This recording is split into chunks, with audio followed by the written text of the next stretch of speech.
La rencontre avec Bruno Dumont s'est passée il y a plus de 9 ans ou 10 ans maintenant. C'était suite à l'envoi par le directeur de la région nord de l'époque, qui s'appelait Didier Espel, qui avait reçu un scénario très bizarre. On avait déjà fait 2 films avec lui. Et donc il nous a dit, bah, les mecs, voilà, j'ai quelque chose d'assez spécial, je ne sais pas trop quoi en penser, qu'est-ce que vous en dites? Et effectivement, c'était pas normalement écrit comme un scénario, c'était plutôt un essai littéraire, mais assez sidérant dans la forme et dans la puissance. Donc c'était le premier script de la vie de Jésus, mais qui n'était ni découpé, ni dialogué de la manière d'un scénario habituel. Et avec une langue extrêmement complexe, en tout cas extrêmement littéraire, qui m'a fait penser aux raccourcis de Modiano ou à des gens qui travaillent la langue sur le sens, sur la syntaxe, sur quelque chose qui fait qu'on n'est pas en paysage connu. Donc on a absolument voulu rencontrer la personne qui avait écrit ça, sans se douter, sans préjuger du fait qu'il était un réalisateur ou pas. Et la rencontre a été déterminante.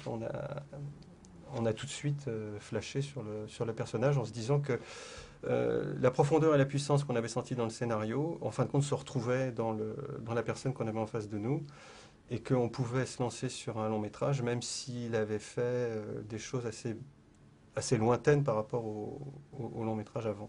Comment est-ce que ça se passe dans la pratique lorsque on doit chercher des financements alors qu'on n'a pas de comédien professionnel, qu'on sait qu'on va aller chercher des gens assez particuliers, si possible, même parfois difficiles à vivre tous les jours parce que ils sont pas habitués à ce qui se passe sur un plateau, ils le comprennent pas forcément, ils mettent un certain temps à comprendre les mécanismes.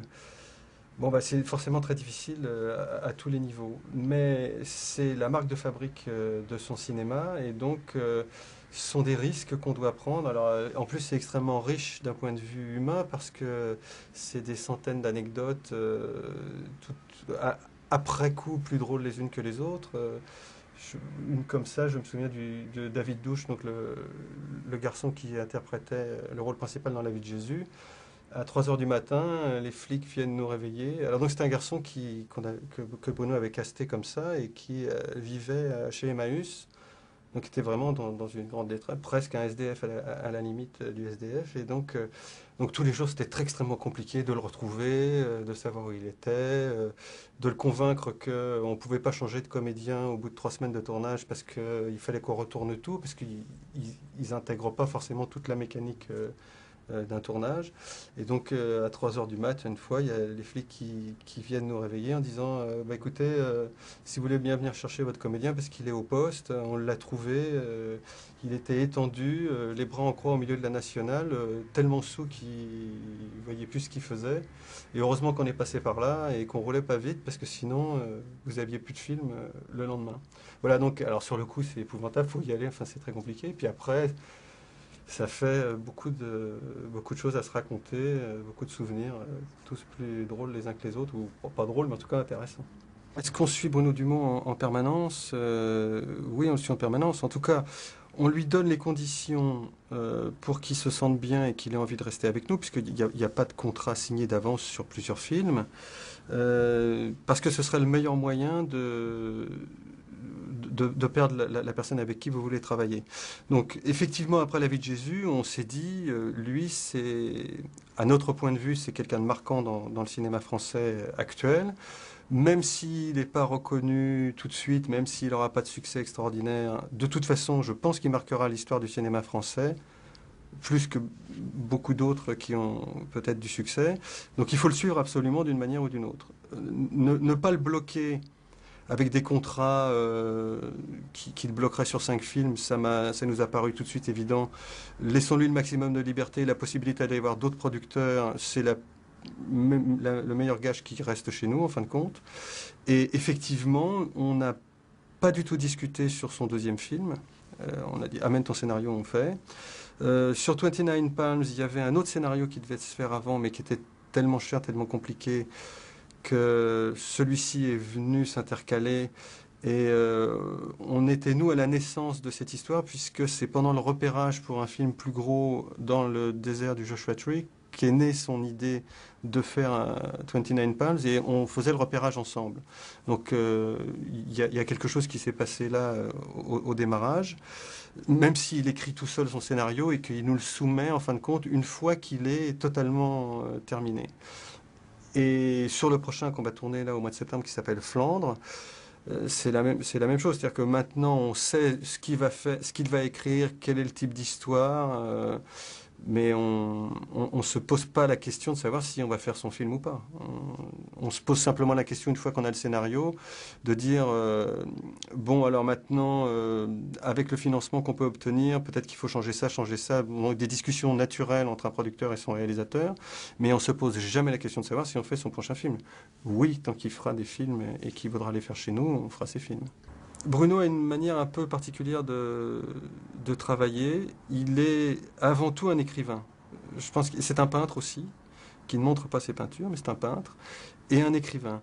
Donc lorsque le scénario arrive, il est sous forme de roman, il n'est absolument pas sous forme de scénario.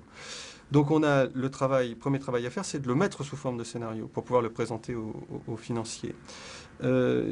Et c'est sur cette étape-là qu'on peut intervenir en posant des questions, en disant maintenant ça peut pas marcher, ça peut marcher, qu'est-ce que tu penses, etc.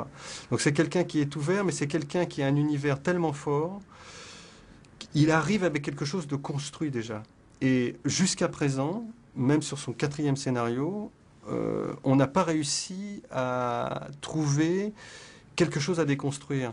Parce que qu'on aime ou qu'on n'aime pas son cinéma, il est tellement identifiable et tellement, pour moi, puissant.